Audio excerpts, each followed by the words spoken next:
خرم نذیر ہیں چکوال سے، یہ کہتے ہیں کہ دوران اعتکاف دیگر عبادات کے ساتھ اسلامی کتب کی اسٹڈیز کرنا جائز ہے یا جائز نہیں، ضروری ہے، یہی تو کرنے کا کام ہے، یہی کرنے کا کام؟ کرنے کا کام تو یہی ہے کہ وہاں بیٹھ کے دین مزید سیکھیں، صحیح، عبادت کریں، کیفیات پائیں، اور عبادت کے متعلق جتنا علم حاصل کریں گے اتنی عبادت خلوص سے کریں گے، اتنی ایکوریٹ صحیح طریقے سے کریں گے۔ صحیح، تو یہ ضروری ہے متوجہ اللہ رہیں اور دینی کتب پڑھیں، اپنی معلومات میں اضافہ کریں۔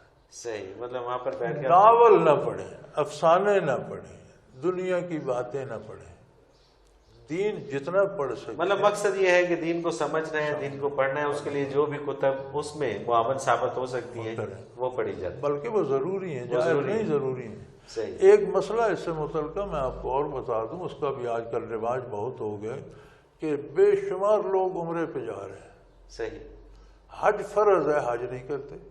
جی ہاں، میرے بھی ایک دوست ہیں، انہوں نے 79 عمرے کی ہیں، حج ایک بھی نہیں کیا۔ حج نہیں کیا۔ اب جو عمرے پہ جاتا ہے تو حج کی شرط یہ ہے کہ اس کے پاس وقت بھی ہو، صحت بھی ہو، رکاوٹ کوئی نہ ہو، اخراجات بھی ہوں، اور وہ حج کرے۔ عمرے پہ جو جاتا ہے یہ ساری شرطیں پوری ہو جاتی، بالکل صحیح، جو عمرہ کر کے آتا ہے اس پہ حج فرض عین ہو جاتا ہے، بالکل صحیح، ورنہ تو حج استطاعت پہ فرض عین، اس کی اطاعت ثابت ہو گئی، حج اس پر فرض عین ہو گیا۔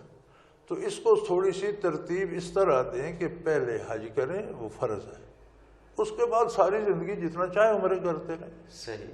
اچھا، اس میں وقت کا ہونا بھی ضروری ہے کہ آپ کے پاس وقت ہے؟ ہاں بالکل، وقت کا ہونا ضروری اگر ہے۔ اربوں روپے پیسے آپ حج پہ جاتے ہیں، پیچھے سے آپ کی نوکری چلی جاتی ہے، آپ کا روزگار چلا جاتا ہے، آپ کا کاروبار تباہ ہو جاتا ہے، تو جب تک آپ کے پاس فرصت نہ نکلے آپ پر فرض نہیں ہے۔ یعنی کروڑوں روپے اگر بینک میں پڑے بھی ہیں اور فرصت نہیں ہے، فرصت نہیں ڈر ہے کہ یہاں سے کاروبار سے ہٹیں گے، فرصت کو آپ شریعت کی نگاہ سے دیکھیں، دنیا کی نگاہ سے نہیں۔ بالکل صحیح۔ یعنی اگر کسی کی شادی ہے تو آپ 20 دن وقت نکال سکتے ہیں، تو پھر حج کے لیے کیوں نہیں؟ بالکل صحیح، بالکل صحیح، اس نگاہ سے دیکھیں نا۔ اگر کسی دنیا کی مجبوری کے لیے آپ 20 دن نکال سکتے ہیں تو پھر آپ کو حج کے لیے 20 دن نکالنے چاہیے۔ بالکل صحیح، بالکل صحیح، اس نظر سے فرصت کو دیکھا جائے گا، بالکل صحیح، اخراجات کو اس نظر سے دیکھا جائے گا کہ اپنے آنے جانے رہائش کا خرچ بھی ہو، اور جن کا اس پر مدار ہے، بیوی بچے، ان کے واپس آنے تک خرچے کا اہتمام بھی ہو، ان کو بھی دیکھ کر جائے۔ اگر اس میں کمی ہے یا اس کے پاس نہیں ہے تو حج فرض نہیں ہوگا۔ اور یہ لوگ جو چندہ شروع کر دیتے ہیں کہ میں نے حج پر جانا ہے، مجھے بڑا شوق ہے، یہ جائز نہیں ہے۔ آپ کے پاس پیسے ہی نہیں، آپ مکلف ہیں حج پر، حج فرض ہی نہیں، تو آپ نے کیوں جانا ہے؟ بالکل صحیح۔ جو فرض یہاں آپ پر ہیں، نماز، روزہ، دیانت داری، صدق مقال، صدق عقل، یہ وہ جو یہاں فرض ہے وہ پورے کریں۔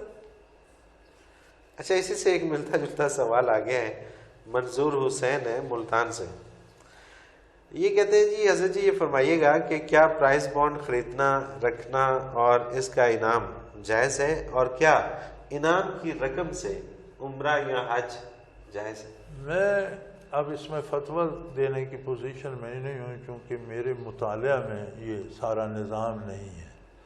اگر تو وہ انعام سود کی مد میں آتا ہے تو پھر حرام ہے، پھر جائز نہیں۔ صحیح۔ بعض انعامات ایسے ہوتے ہیں کہ یہ کئی مجھے بچوں نے پچھلے دنوں بتایا جی کہ کچھ ایسے بھی ہیں کہ مثلا یہ ایک دیتے ہیں چاہے موبائل فون والے، جی ہاں، تو وہ جو انعام دیتے ہیں وہ کسی ایک کی رقم کاٹ کر نہیں دیتے، ان کے کروڑوں روپے کی سیل ہو جاتی ہے تو اپنی رقم سے انعام میں گاڑی یا کچھ دیتے ہیں۔ بالکل ایسے ہی، یہ سود میں نہیں آئے گی۔ صحیح۔ یعنی انہوں نے 10 کروڑ کمایا تو 15 لاکھ کی گاڑی کسی کو انعام میں دے دی، تو انہوں نے اپنے پرافٹ سے دی، یعنی کہ جو انعام سود میں نہ آئے وہ سود میں نہیں۔ جو انعام سود میں نہ آئے اس سے عمرہ بھی جائز ہے، کھانا بھی جائز ہے۔ بالکل جو سود میں آئے گا وہ نہیں۔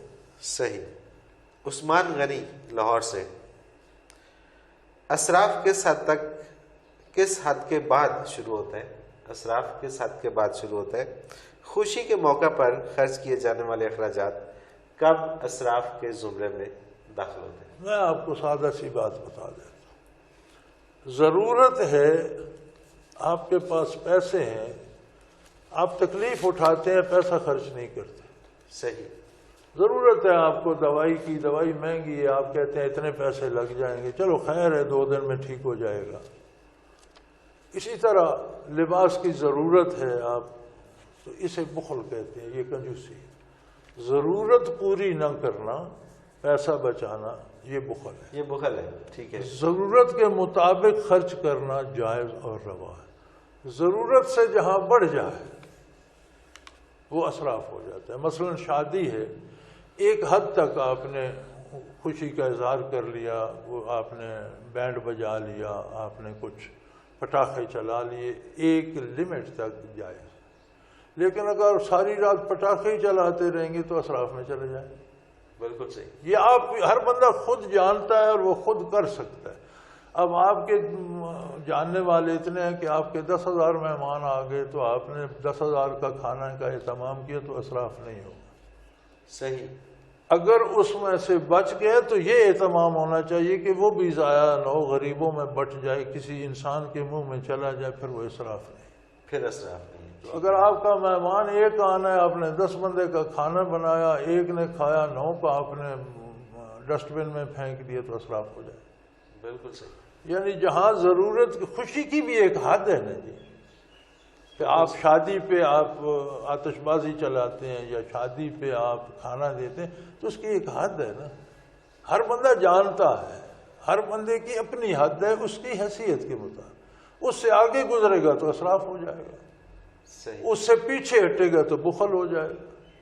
اور یہ اس بندے کی اپنی استعداد کے اوپر ڈیپینڈ کرتا ہے اس میں کہ اگر وہ کروڑوں میں ہے تو وہ کروڑوں میں ہی خرچ کرے گا، ظاہر ہے، اور اگر وہ ہزاروں میں ہے تو وہ ہزاروں میں رہ کے اگر کروڑوں کی سوچتا ہے تو ہزاروں میں ہے اور لاکھوں ادھار لے کر خرچ کرے گا تو ظلم ہوگا، اور لاکھوں میں ہے تو خرچ چند 100 کرے گا تو یہ بھی زیادتی۔ یہ بھی زیادتی، بالکل صحیح۔ تو حیثیت اپنی کا تعین کر کے، اپنی حدود مقرر کر کے ان میں ضرورت پہ خرچ کرنا روا ہے۔ صحیح۔ ضرورت سے کم کنجوسی ہے، ضرورت سے زائد